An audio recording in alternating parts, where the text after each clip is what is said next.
오늘 우리가 함께 읽은 열왕기하 17장 24절에서 33절 말씀을 중심으로 혼합 종교를 경계하라, 이런 제목으로 말씀을 나누고자 합니다. 사람들은 아무것도 없는 무의 상태에서 유를 창조해낼 수는 없습니다. 사람들이 새로운 것을 만들어냈다고 하는데 만들어낸 것은 아니고요, 기존의 사람들에게 알려지지 않았던 것들을 새로 발견하거나 땅속에 묻힌 것을 발굴하거나 전에 사람들이 알지 못했던 것을 새롭게 깨닫는 것이 거의 대부분입니다. 혹은 기존에 있던 것들을 조금 더 나은 형태로 개량하는 것도 사람들이 뭔가를 만들어내는 방법 중에 하나입니다. 또 기존에 존재하던 것들과 새로운 기술들, 또 이런 것들을 조합해서 이전에는 없던 이런 것들을 좀 더 발전된 것들을 만들어내는 것이 사람들의 작업입니다.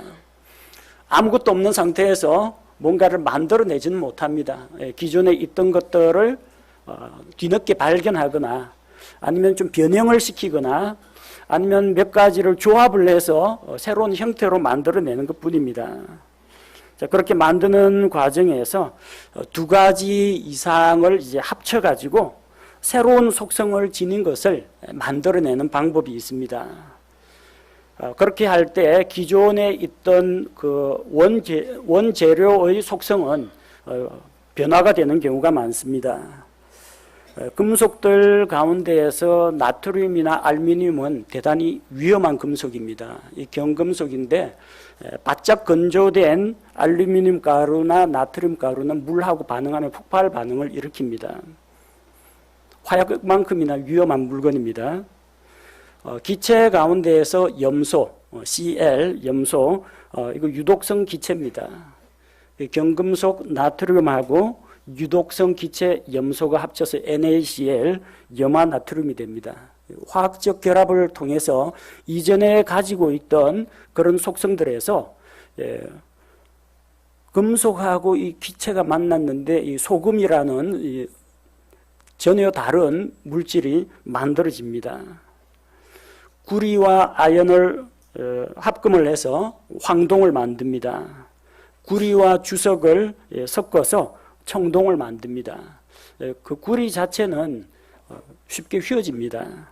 그런데 이 합금으로 만들면 경도가 더 단단해지고 또 빛과 이 금속 자체의 성질이 변화가 됩니다.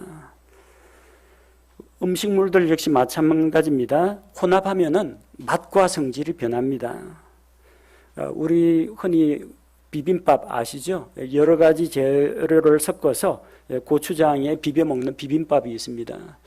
여러분이 밥 한 술 뜨고 고추장 한 젓가락 찍어 먹고 애호박 하나 씹어 먹고 시금치 하나 이렇게 먹는 거 말고 그 재료들을 넓은 그릇에 담아 가지고 참기름 넣고 고추장 넣어가지고 이게 비비면 점심시간 다 됐는데 죄송합니다.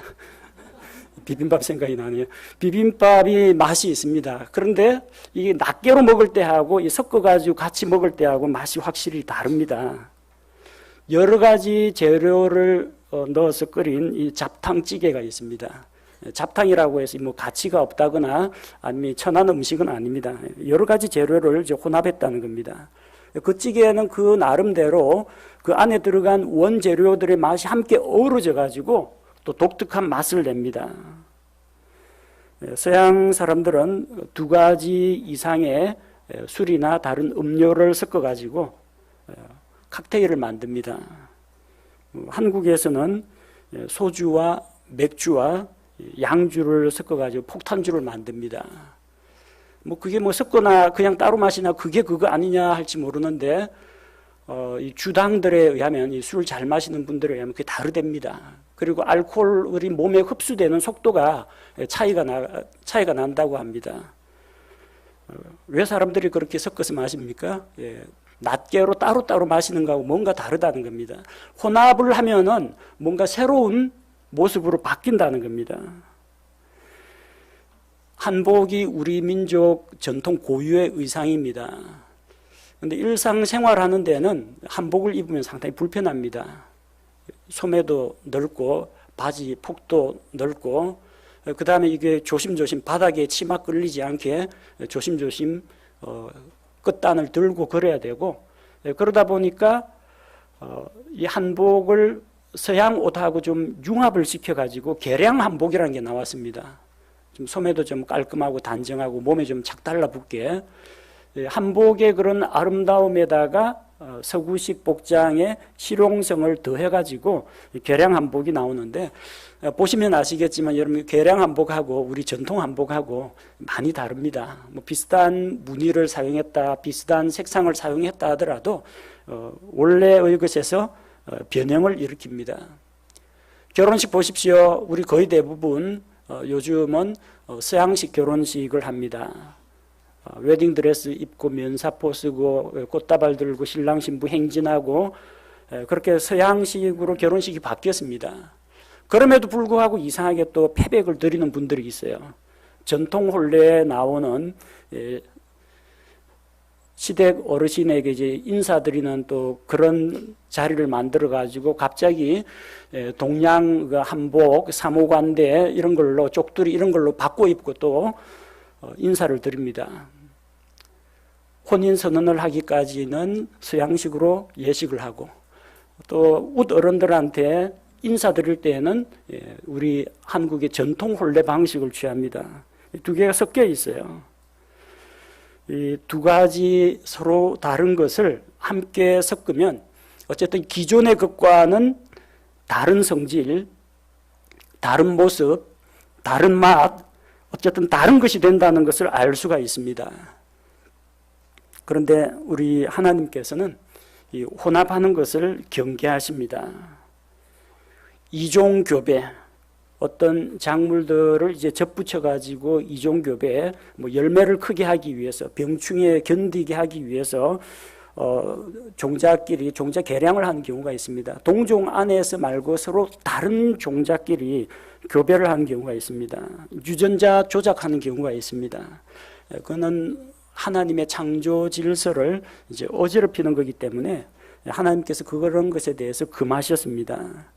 창세기 6장 2절에서 하나님의 아들들이, 천사들이 땅으로 내려와서 인간 여자와 결혼을 해서 거인 족속들을 낳았습니다. 인간 족속하고 천사 족속은 자체 성질이 다릅니다. 하나님의 창조 목적이 다릅니다. 다른 종류들입니다. 근데 거기에서 인간도 아니고 천사도 아닌 거인족들이 나타나게 됩니다. 어떻게 됐어요? 결국 노아 홍수를 통해서 심판받았습니다. 레위기 19장 19절에 너는 내 가축을 다른 종류와 교미시켜 새끼를 낳게 하지 말고 내 밭에 씨를 섞어 뿌리지 말며 아마와 양털을 섞은 옷을 입지 말라. 뒤섞는 것을, 혼합을 하나님이 좋아하지 않습니다.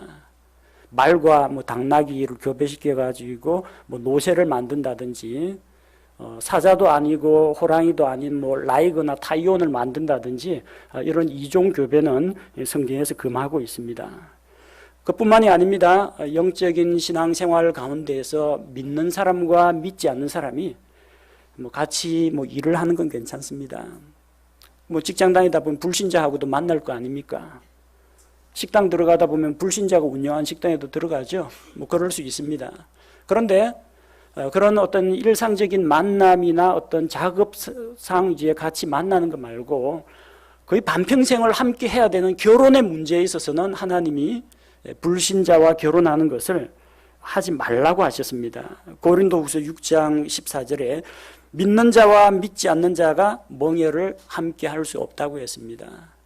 부부는 같이 한 멍에를 지고 함께 동행하는 동반자입니다.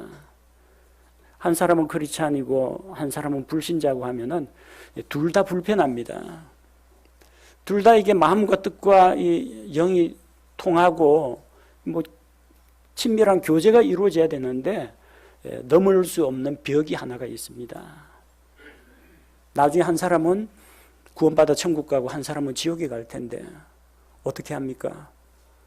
죽은 다음이 문제가 아니라 살아있는 동안에도 사사건건 부딪힙니다. 아무리 상대방을 배려해 준다고 하더라도 서로 다른 믿음을 가지고 있으면은 함께 가기가 대단히 힘듭니다.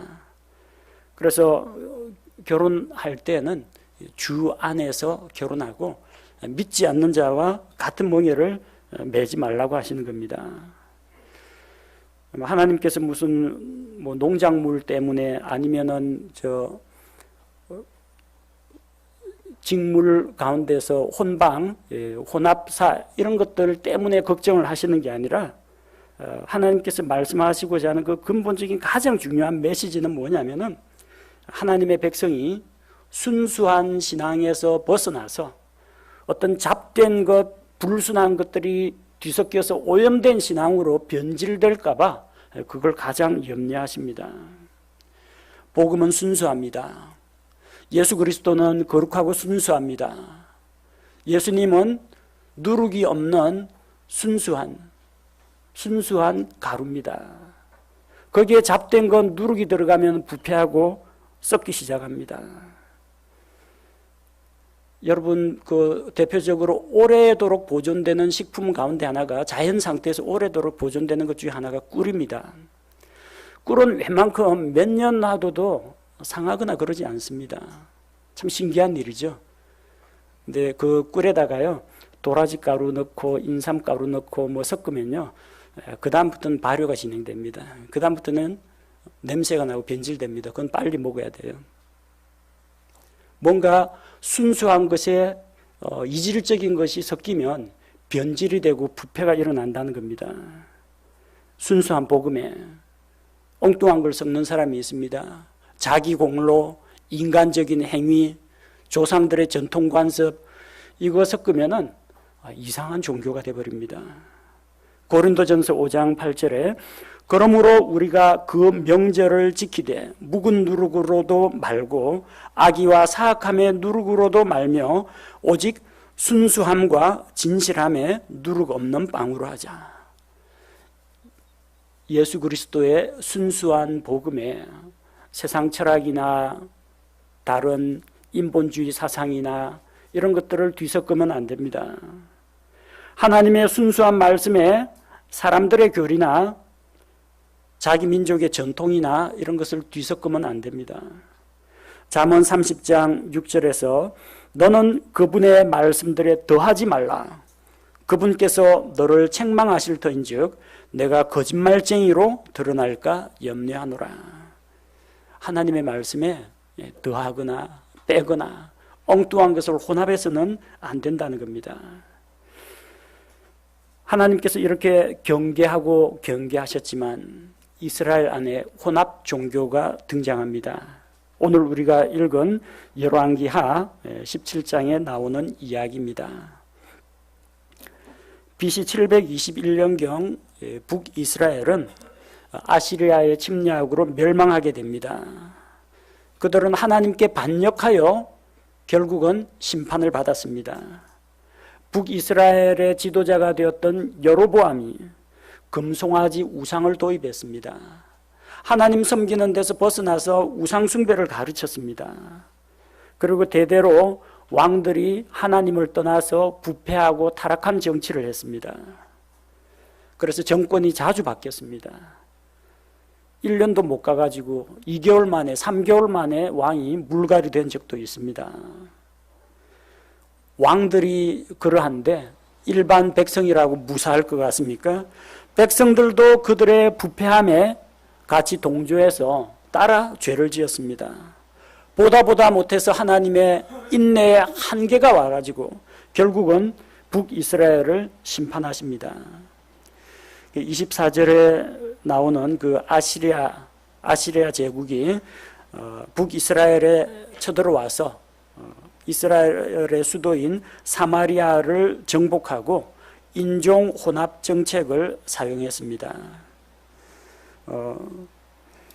6절 말씀에 보면은 호세아의 제9년에 아시리아 왕이 사마리아를 점령하고 이스라엘을 사로잡아 아시리아로 데려가서 할라와 고산 강가의 하볼과 메대 사람들의 도시들에 두었더라.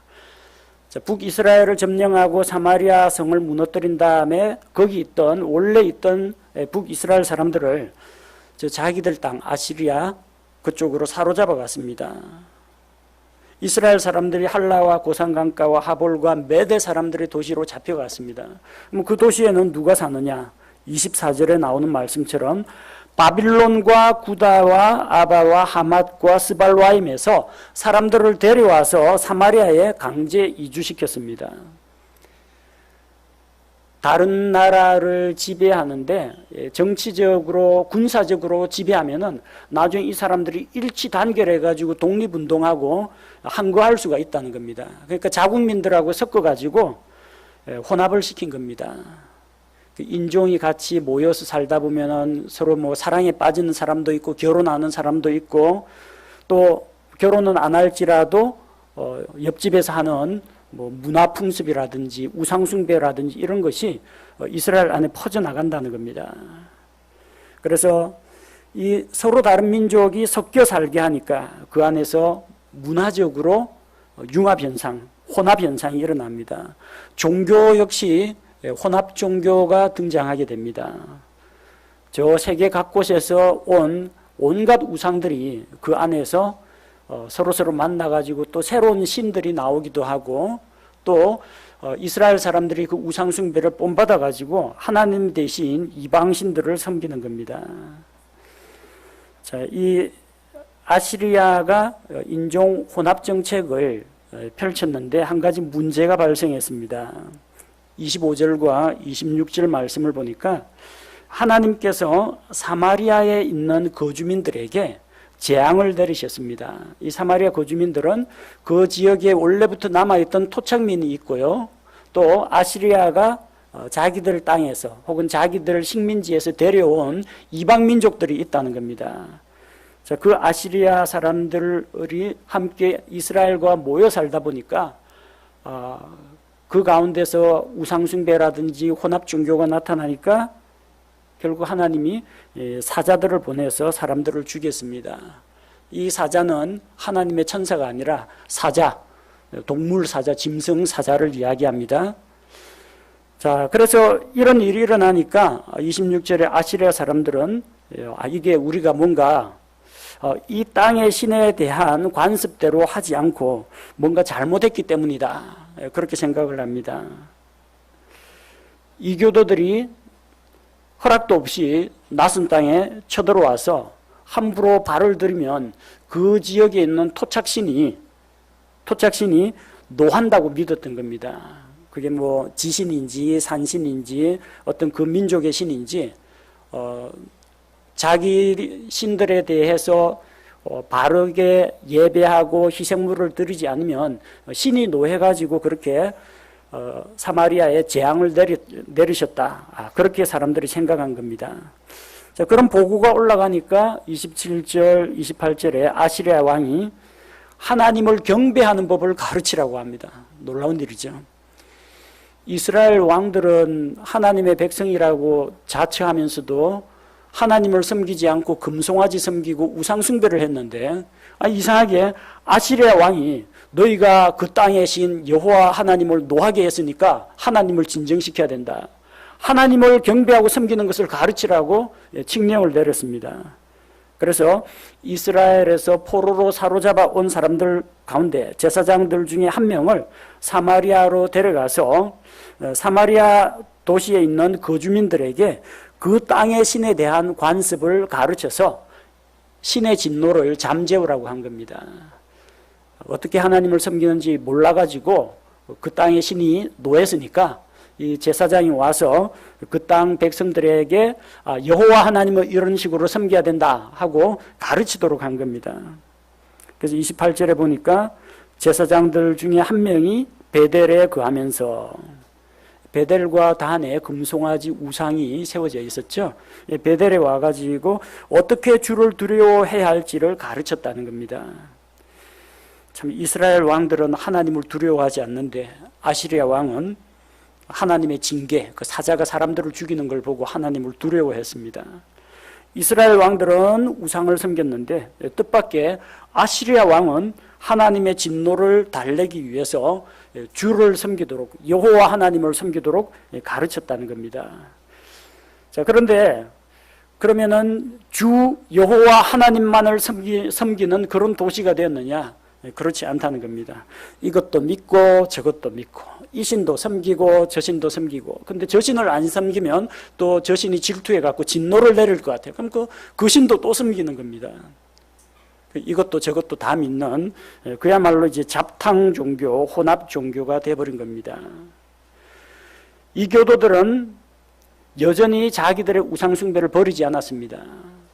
근데 이 우상만 섬기면 또 사자들이 나타나서 사람들을 죽일 것 같으니까 하나님의 진노를 달래기 위해서 또 여호와 하나님도 섬깁니다. 사마리아에 남아있던 이스라엘 사람도 어떻게 해요? 이방의 관습을 배워가지고 알게 된 이방신도 섬기고, 뭐 이쪽은 뭐 비의 신, 이쪽은 대지의 여신, 이러니까 뭐 농사에 도움이 될 것 같아서 그 신도 섬기고, 또 하나님을 안 섬기면 또 하나님이 천벌을 내릴 것 같으니까 또 하나님도 섬기고, 이것도 저것도 다 섬긴다는 겁니다. 어느 정도로 이제 우상들이 다양했는지 한번 성경을 보십시오. 이 교도들이 어떤 우상을 섬겼는지. 30절에 보니까 바빌론 사람들은 숫꽃 분옷을 섬겼다고 합니다.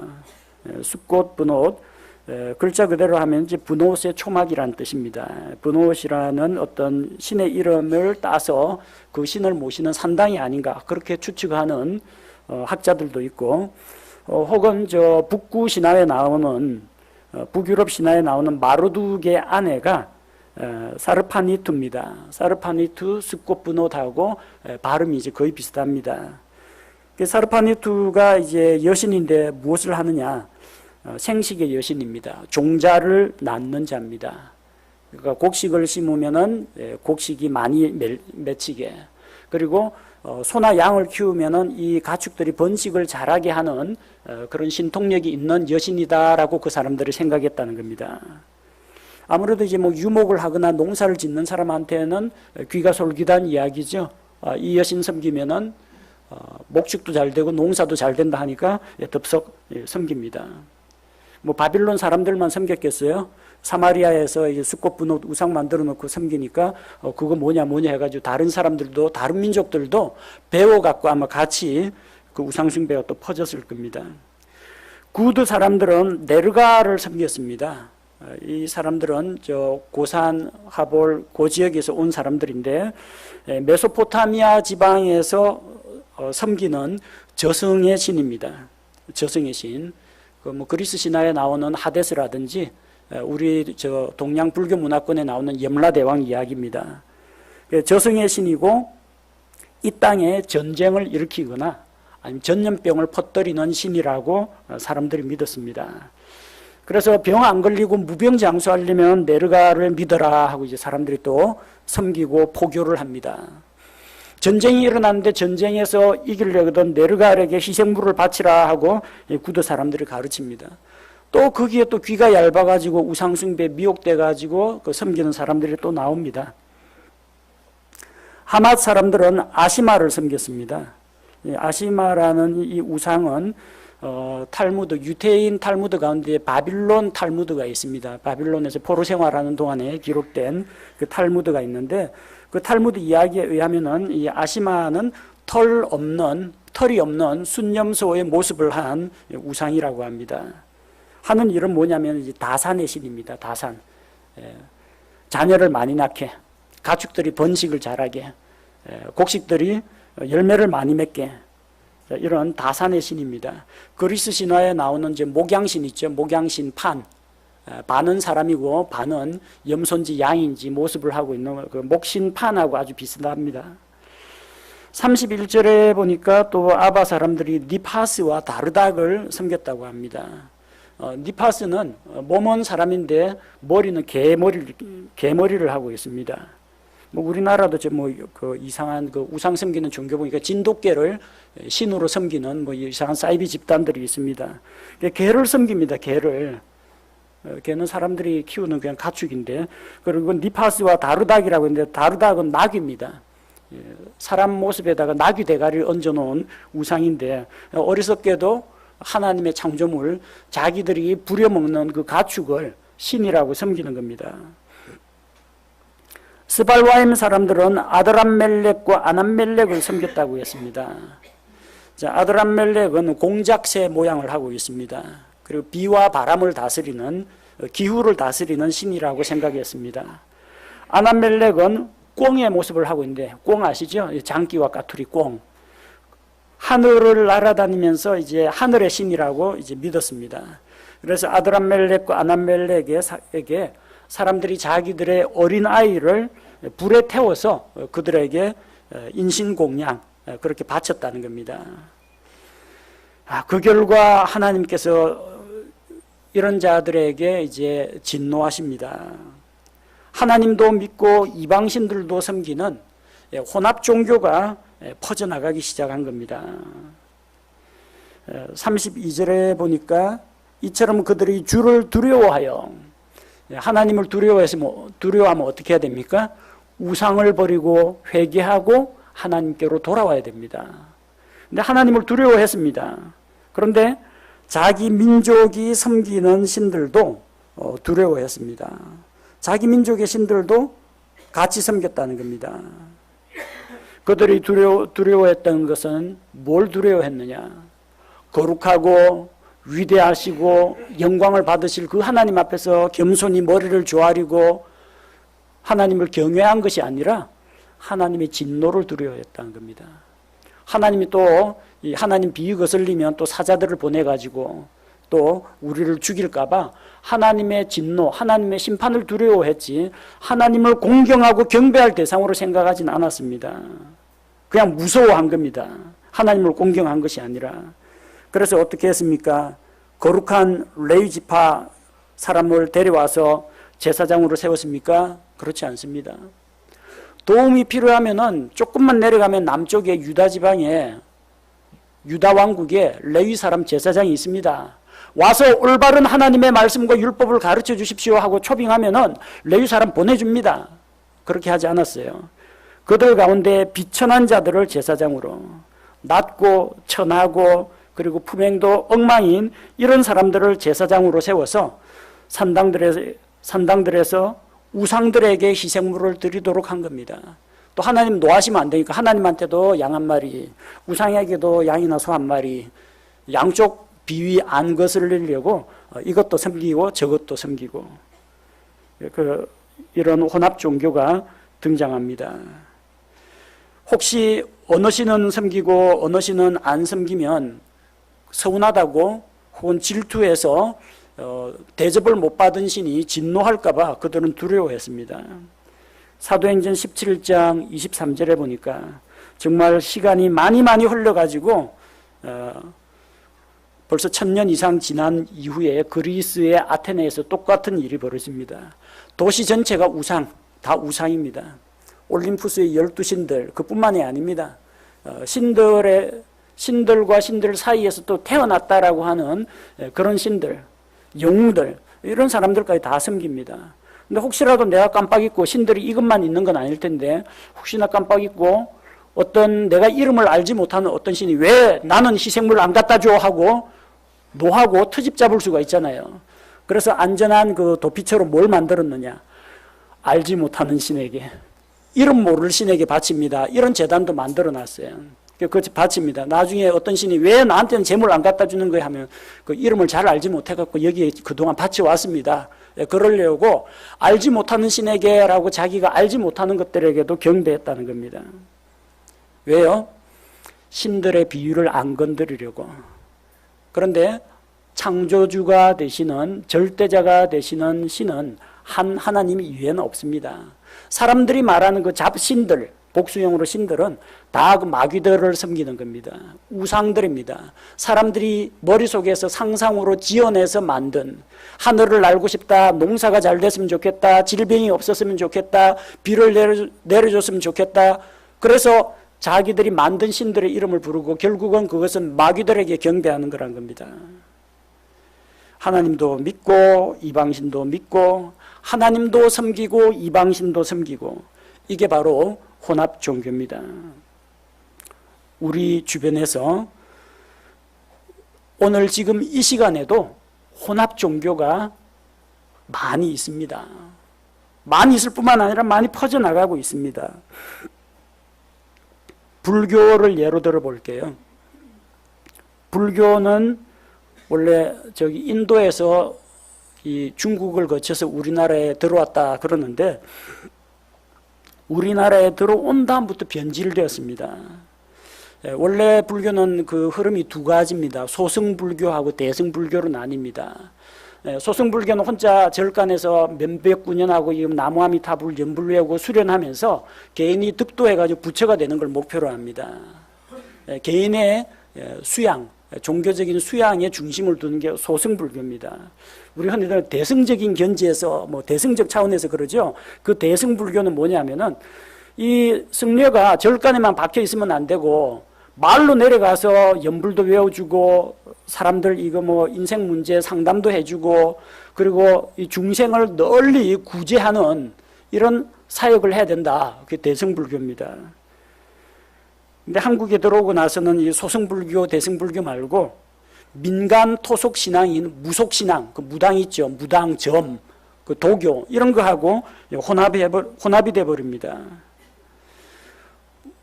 어떤 신문들 보면은 점, 굿 이런 거 아예 운세 상담하는 거 전화번호 걸어놓고 용하다는 무슨 비룡도산지 무슨 신점 예언인지 광고 쫙 깔아놓습니다. 그 중에 꼭 들어가 있는 게 승려가 들어가 있습니다. 중이 들어가 있어요. 불교 승려는 점 안 칩니다. 점 안 쳐요. 점 치는 거 불교에서 하는 거 아닙니다. 중이 무슨 사주팔자 관성 봐준다고 하는데 중은 그런 거 안 합니다. 진짜 그 불교 정통 승려들은 점이니 사주니 구신이 안 합니다. 절에 가서 부적을 써준다고 하는데요. 불교는 부적하는 종교가 아닙니다. 부적하는 데는 저기 도사들이 부적을 적어줍니다. 그 다음 무당들이 부적을 쓰지, 이 불교 승려들은 부적 그런 거 모릅니다. 근데 우리나라는 절에서도 부적해줍니다.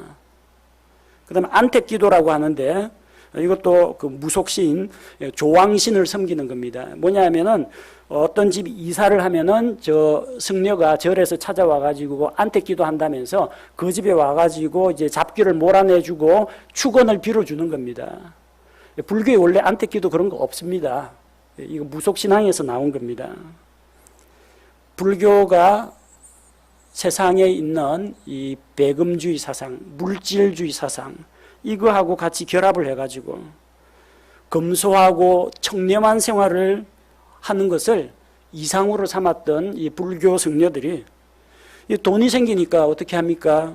돈이 생기니까 술 마시고 도박하고 첩을 얻고 성매매하고 그럽니다. 조용히 절간에서 수행만 할 것 같죠? 아닙니다. 그런 문제점들이 나타난다는 거예요. 원래 불교에는 그런 거 안 합니다. 매운 것도 먹지 않고 벌레 밟아 죽일까 봐 신발도 벌레 깔려 죽지 말라고 이제 부드러운 집신 같은 거 신고, 그만큼 몸과 이 마음가짐을 조심조심 하는 게 불교입니다. 불교 좋다는 이야기가 아니라 그만큼 개인의 수양과 이런 거에 관심을 두는데, 이상하게 이게 돈이 개입되거나 아니면 한국에 있는 전통 문화하고 개입이 되다 보니까 불교 자체가 그 순수한 그 오리지널 불교에서 변형이 일어났다는 겁니다. 혼합 종교가 돼버렸어요. 로마 카톨릭은 그 자체가 혼합 종교입니다. 원래부터가. 그런데 로마 카톨릭이 포교되어서 가는 곳마다 토착 종교하고 결합을 합니다. 로마 카톨릭은 기독교의 모습은 하고 있지만 기독교가 아닙니다. 기독교의 모습에 고대 바빌론의 신비 종교를 합치고 그리스 철학, 이원론 철학을 합치고 로마의 정치 제도를 합치고 그렇게 해서 만들어낸 게 이 로마 카톨릭입니다. 교황, 황제가 있잖아요. 종교에 무슨 황제가 있습니까? 교황이 있고 추기경이 있고 거기에 사제 계급이 있고 승정이 있고 다 이런 계급 체계로, 아예 정치 조직 체계로 만들어 놨습니다. 그 로마 카톨릭은 순수한 기독교가 아니라 기독교 더하기 로마의 정치제도 더하기 이교도 사상, 이 완전히 혼합되어 있는 섞은 것이 가득한 하나님의 진노를 당하게 될 그런 더러운 잔입니다. 로마 가톨릭 안에 이교적인 요소들이 많이 들어와 있습니다. 그들은 예수님의 어머니를 성모 마리아, 하늘의 여왕, 우리들의 레이디 그렇게 섬깁니다. 그러나 신약교회 어디에도 마리아를 숭배했다는 이야기는 없습니다. 예수님의 어머니 마리아조차도 예수님을 하대하지 않았습니다. 존중했습니다. 마리아 역시 죄 많은 사람으로 하나님의 은혜가 필요한 한 사람이었습니다. 누가복음에 나오는 마리아의 찬양을 보십시오. 비천한 여종을 하나님께서 돌아보사 은혜를 베풀어 주셨다. 마리아는 은총의 근원이 아닙니다. 하나님의 은혜가 필요한 죄인일 뿐입니다. 마리아 숭배가 어디에서 나왔느냐? 고대 바빌로니아 제국 말고 고대 메소포타미아 지방에서 형성된 바빌론의 님로드라는 유명한 사냥꾼, 정치 지도자가 있었습니다. 그 아내가 세미라미스입니다. 근데 그 세미라미스와의 사이에 아들이 있는데 담무스입니다. 이 남편인 이 니므롯이 죽자 자기 아들 담무스가 남편의 화신이다, 남편이 환생했다 해가지고 이 아이를 세미라미스가 담무스를 안고 있는 모습이 있습니다. 그걸 바빌론 사람들이 섬겼습니다. 여신이고. 그리고 담무스가 니므롯과 동일인으로 니므롯의 환생으로 간주가 됩니다. 그게 마리아가 아기 예수 안고 있는 그 장면입니다. 고대 바빌론 종교에서 나온 겁니다. 교황이 머리에 쓰는 그 관 있죠. 관이 이게 위쪽이 벌어져 있는데 그 물고기 머리 모양을 하고 있는 관인데 그거는 블레셋 사람들이 섬기던 다곤 신상에서 나온 겁니다. 물고기의 신 다곤의 형상을 머리에 쓰고 있는 겁니다. 로마 가톨릭 사제들이나 수녀들이 결혼을 금하고 있습니다. 성경에는 뭐라고 합니까? 사람이 혼자 사는 것이 좋지 못하다고 창세기 2장에서 하나님 말씀하셨습니다. 결혼하고 다산하고 번성하고 결혼에 대해서 하나님께서 복을 주셨습니다. 근데 하나님의 말씀하고는 달리 이교도들의 풍습대로 이방 종교들에서 사제들 그리고 수녀들 결혼을 안 합니다. 이방 종교에서 온 겁니다. 가톨릭에서 고해성사하죠. 이 왜 고해성사가 어디서 나온 거냐? 고대 바빌론 신비 종교에서 자기들의 비밀 종교 단체에 가입을 할 때 신규 회원을 받을 때 KKK도 마찬가지입니다. 신규 회원 가입 받을 때 약점을 다 털어놓으라고 합니다. 너 혹시 배반할 수가 있으니까 지금까지 지은 부끄럽고 수치스럽고 그러는 것을 우리한테 다 고백하라고 합니다. 그럼 신의 이름으로 용서해 준다고. 그리고 나중에 그 사람이 탈퇴하려고 하면은 그동안에 고해성사 해놓은 거 있죠. 그거 딱 잡아가지고 너 나가면 이거 터뜨린다. 그렇게 협박해가지고 고대 바빌론 신비 종교가 유지가 되었습니다. 지금 고해성사가 바로 거기에서 유래한 겁니다. 왜 인간 사제가 일반 회중, 일반 그 신자의 죄에 대해서 낱낱이 뭘 훔쳤는지, 불륜을 저질렀는지, 그걸 왜 그 사람한테 이야기해야 됩니까? 그 이야기하면 너희 죄를 사노라. 사람에게 죄를 용서할 권세가 어디 있습니까? 다 그 이방 신비 종교에서 나온 겁니다. 기독교가 아닙니다. 로마 가톨릭이 혼합 종교인데 그게 외국으로 건너가면요. 또 한 번 변형된 종교가 나타납니다. 여러분 필리핀 방문하면요. 필리핀에 있는 마리아상은 티베트 불교에 나오는 그린타라의 영향을 받습니다. 그린타라의 영향으로 티베트 불교에서 섬기는 이제 그린타라라는 보살상하고 마리아를 이미지 합성을 한 게 타라 보살상입니다. 보살인데 마리아처럼 생겼어요. 나중에 여러분 한번 귀에 대건 사진으로 한번 타라 보살상 찾아보십시오. 이게 마리아야 부처야 알 수 없게 되어 있어요. 페루에서는 동정역 칸델라리아 상이 있는데 안데스 인디오들의 신앙과 카톨릭이 접목된 겁니다. 멕시코에 과달루페 성모상이 있습니다. 그는 인디오들이 섬기는 대지의 여신 모습을 하고 있습니다. 마리아인데 우리 한국에 있는 아니면 로마에 있는 마리아상하고는 달라요. 까만색 피부에다가 중간 가리마를 탄 인디안 여자입니다. 어떤 아프리카 지역에도 카톨릭이 전파되는데요. 거기 보면은 머리에 뿔 달리고 여기 이빨이 이렇게 난 괴물이 아기 예수를 안고 있어요. 그거 믿고 섬기라는 겁니다. 그 토착신이거든요. 그 예수님을 믿어야 합니다. 이걸 가르쳐야 되는데 토착 종교가 완전히 성행하니까 너희들이 섬기는 그 괴물같이 생긴 그 신의 아들이 바로 아기 예수님이다. 그렇게 가르쳐서 포교를 하는 겁니다. 그러니까 기독교가 어떻게 되겠어요? 완전히 혼합 종교, 잡종이 돼버리는 겁니다. 불교, 가톨릭 탓만하거나 비판할 문제가 아닙니다. 한국 기독교도 변질되어 가지고 혼합주의적인 경향으로 가고 있습니다. 무속신앙에서 나온 지신밟기가 있습니다. 정을 내버리면 되면 지신밟기 행사하죠. 땅의 기운을 눌러가지고 지신을 억누른다고 하는데 그 지신밟기를 어디에다 접목을 시켰느냐. 여리고 대작전. 우리 교회가 여기다 교회에 예배당을 지어야 되는데 땅 주인이 안 내놓는단 말입니다. 우리 교회 다닐 수 있게 통로를 뚫어야 되는데 땅 주인이가 안 판다고 합니다. 그럼 뭐예요?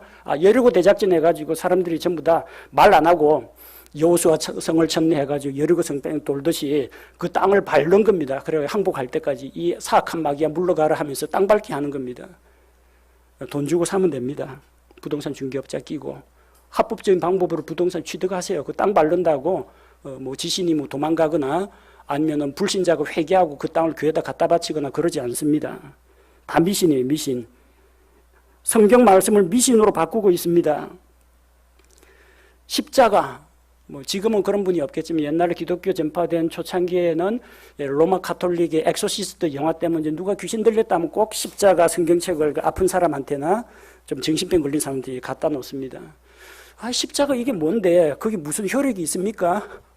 십자가 문양에 그거를 만약 그런 용도로 사용한다면은 예수님께서 달리신 그 십자가의 형상 그걸 생각하면서 피 흘리신 예수님, 죽음을 이기고 부활하신 예수님을 묵상한다면 몰라도 그 형상을 만들어 놓고 마귀야 물러가라 이거 한다면요, 이거야말로 부적입니다. 부적. 기독교를 미신 종교로 만드는 거예요. 어떤 사람은 교통사고 나지 말라고 그 자동차 뒷좌석 그 머리 뒤쪽에 그 유리창 앞쪽에다 성경책 올려놓습니다. 성경책이 보호하사 교통사고 나지 말라고. 나중에 그래 추돌 사고 나면 재빨리 성경책 감춥니다. 기독교인이라는 걸 알려지면 욕도 함부로 못하고 말도 못하고 하니까 은근히 또 자기가 크리스찬이라는 것도 사람들 감춥니다. 여러분 성경책 이게 무슨 효험이 있습니까? 옛날에 어떤 목사님은 이게 자리가 불편해가 딸딸 털어내주고 이 성경책에 앉으시라고 하니까 펄쩍 뜁니다. 어떻게 하나님의 말씀을 깔고 앉을 수 있느냐고. 하나님의 말씀 안에 들어있는 그 주의 말씀은 여러분 마음속에 간직하시고 그 말씀을 높이고 그 말씀에 순종하십시오. 그게 기록된 이거는 인쇄물 책자입니다. 책자. 급하면 좀 깔고 앉을 수도 있습니다. 이게 뭐 우상딴지 아닙니다. 기독교를 미신 종교로 만들면 안 됩니다. 솔로몬이 하나님께 헌신하는 마음으로 1,000마리나 되는 희생물을 잡아가지고 희생 제사를 드렸다고 하니까 1,000번제죠. 1,000 번제, 태울 번제입니다. 번제. 1,000번제, 1,000마리의 태워서 드리는 희생물입니다. 한국 교회에서 그걸 어떤 부흥사가 교묘하게 조작을 해서 1,000번 제 이렇게 만들었어요. 1,000번. 한 번, 두 번, 세 번, 네 번, 10번, 100번, 1,000번. 차례 번자로 바꿨어요. 한자를. 성경의 번제는 태울 번자입니다. 근데 태우는 번제가 아니라 한 번, 두 번, 1회부터 1,000회까지 1,000번을 치성을 드려야만 하나님이 응답하신다는 겁니다. 목사들 중에 속칭하는 말로 1,000번제 잘 가르쳐 놓으면 3년 동안 놀고 먹을 수 있다. 그런 말이 퍼질 정도로 1,000번제 가지고 성도들한테 치성을 바쳐라, 정성을 바쳐라 해가지고 돈 뜯어내는 교회들 많습니다. 대형 교회들 가운데도 헌금 봉투 1,000번제 헌금, 제 몇 회 얼마 봉투 하나에 10,000원씩만 넣어도 1,000번 넣으면 1,000만 원입니다. 돈벌이로 그걸 이용하는 겁니다. 성경의 번제는 차례 번자가 아니고 태울 번자입니다. 그렇다고 해서 돈 봉투 태우는 교회는 못 봤습니다. 한국 기독교도 조심해야 됩니다. 기독교인들이 제사 안 지낸다고 안 믿는 가족들한테 핍박을 받으니까 그거 면해주려고 뭐 만들었어요? 추도 예배 만들었습니다. 추도 예배가 어디 있습니까? 예배는 하나님께 영광 돌리는 것이고 하나님을 찬양하고 하나님을 높이는 건데 죽은 사람을 추모하는 것이 무슨 예배입니까? 제사하고 다를 바가 없죠. 향 피워놓고 사과, 배, 제사밥 이거 갖다 넣는 대신에 목사 앉혀놓고 음식상 차려놓고 하는 그것만 바뀌었지 달라진 게 하나도 없어요. 그 우상숭배 종교입니다. 추도예배 그런 거는 성경에서 말하는 이 믿음의 모습이 아닙니다. 혼합 종교입니다. 기독교에는 점치거나 구다드거나 그런 거 안 합니다. 목사한테 뭐 제가 어느 학교에 붙을지 안 붙을지, 우리 목사님 뭐 용하신 목사님 한번 뭐 미래 알아봐 달라고 했는데 목사는 그런 거 모릅니다. 여러분하고 똑같아요. 여러분하고 똑같이 연약함에 쌓인 존재가 목회자입니다. 할 줄 아는 것은 말씀을 풀어서 가르치는 건 할 줄 압니다. 그리고 그런 우상숭배 이야기 오면 말씀으로 혼내줄 줄은 압니다. 근데 미래 알아맞히는 신통력은 목사한테 없어요. 이거 전문적으로 하는 교회가 또 있어요. 은사주의 집단에서는 아예 미래를 점칩니다. 머리에 손만 얹으면 그 사람은 과거 행적이 쫙 끌려온다고 합니다. 근데 전도서에서는 하나님께서는 장래 신우사를 사람에게 공개 안 한다고 했거든요. 신통하게 귀신같이 알아맞힙니다. 왜 귀신같이 알아맞히느냐? 귀신이 아니라 마귀겠죠. 마귀같이 알아맞히느냐? 마귀가 도와줘서 그렇습니다. 마귀는 우리 지구 역사보다 더 오래됐습니다. 그러니까 죽지도 않아요. 머리 숫자가 많습니다. 그리고 이 세상의 통치자 왕들에게 권세를 행사할 수 있습니다. 그래서 자기에게 유리한 방향으로 점괘대로 이루어지도록 마귀가 조작할 수도 있고, 그 사람의 죽은 조상 내력까지도 쫙 마귀가 기억력도 좋아요. 다 파악하고 있고, 마귀와 잡단 마귀들 사이에 네트워크가 있어가지고 다 압니다. 그러니까 마귀같이 알아맞혀요, 점치는데. 이게 몇 년, 몇 월, 며칠, 철학서적, 동양 철학서적, 이런 사람은 정확하지 않은데, 정말로 이게 신내림 받았다는, 마귀 불러가지고 하는 신내림 받았다는 그런 용한 무당 점쟁이 다 마귀하고 계약을 맺고 하는 겁니다. 그러니까 용하게 알아맞히죠. 신통하게 알아맞힙니다. 거기에 넘어가가지고 미래 예언의 은사를 받았다라고 하는데, 성경의 예언은 그게 아니라 하나님의 말씀을 풀어가지고 선포하는 게 예언입니다. 미래 일을 알아맞히는 점쟁이 노릇하는 거 아닙니다. 마귀네 쫓는다고 기도원 같은 데 가면 사람들을 두들겨 패가지고 죽이는 무당 푸닥거리보다 더한 짓을 하고 있습니다. 양복 입은 무당이라는 이야기가 나옵니다. 그렇게 한국의 기독교도 변질된 모습이 나타납니다. 혼합 종교가 왜 문제가 됩니까? 혼합을 하게 되면 맛이 달라집니다. 형태가 달라집니다. 나중에는 아까 나트륨과 염소, 염화나트륨 이야기했지만 본질까지 달라집니다. 신앙의 순수성을 훼손하고 순수한 말씀과 복음을 변질시키기 때문에 혼합 종교는 경계해야 됩니다. 이 혼합 종교가 성도들을 진리에서 떠나가게 합니다. 우상을 도입하게 만듭니다. 거짓 교리를 퍼뜨립니다. 우리가 깨어서 근신해야 합니다. 전 세계적으로 혼합 종교가 퍼져나가고 있습니다. 마귀의 세력들은 이것을 좋은 말로 표현합니다. 종교 간의 대화, 좋은 말이죠. 종교 간 대타협, 평화와 공존, 그 주장하는 데가 WCC 종교통합운동단체입니다.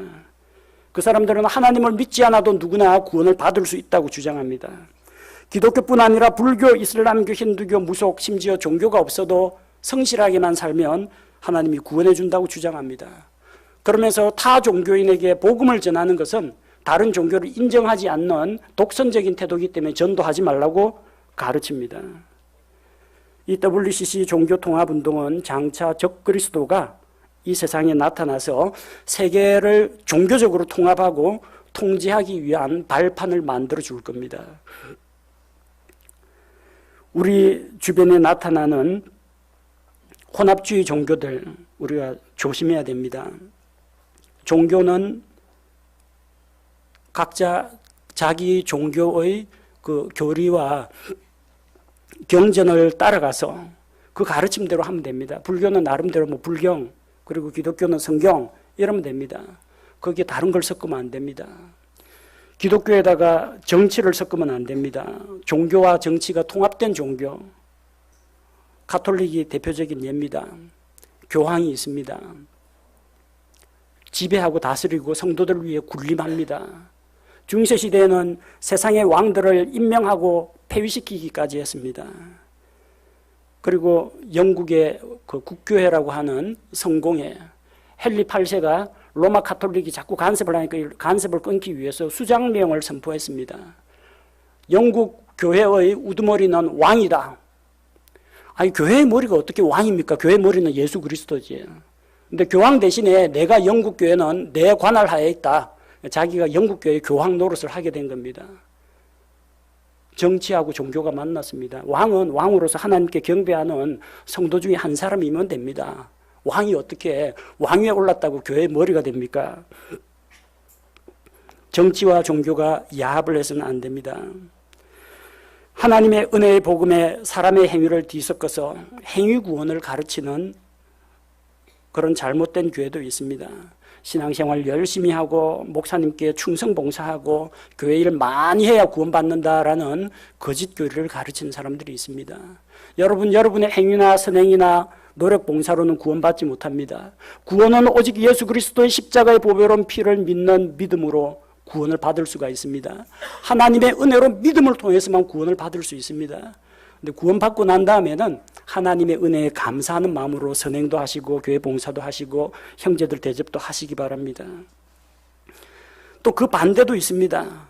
믿음으로 구원받는 것만 가르치고 거기서 더 나아가지 않습니다. 구원받았다 땡.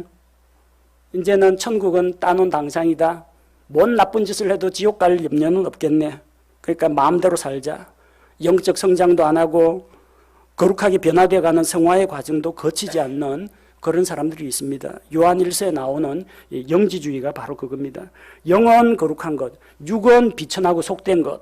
그래서 이 육체의 감옥에서 영이 탈출하는 것이 해탈이요, 이게 진정한 자유요, 상위, 고등한 존재로 올라가는 거라고 생각을 했습니다. 그래서 영은 구원받았는데 죄는 그럼 누가 짓는 거냐? 죄는 영은 죄가 짓는 게 아니고 옛사람, 내 육체가 죄를 짓는 거다. 그래서 너가 예수 믿고 구원받았으면 영은 구원받았기 때문에 그 다음부터 짓는 죄는 네 책임 아니다. 네 옛사람이 짓는 거다. 너하고는 상관없다. 예수 믿고 구원받으면 마음대로 살아도 된다는 그런 이단 교리가 나오는 겁니다. 성경은 그렇게 말하지 않죠. 너희 온 영과 혼과 몸이 그리스도의 날까지 흠없이 보존되도록, 그리고 영과 육의 온갖 더러운 것에서 너희를 깨끗하게 하라. 거룩한 삶에 대해서 이야기하고 있습니다. 구원받았다고 끝이 아닙니다. 어린아이가 엄마 뱃속에서 태어났다고 끝입니까? 태어났으면 무럭무럭 성장해야죠. 그리스도인들도 영적으로 성장하고 예수 그리스도를 닮는 사람으로 변화되어 가야 합니다.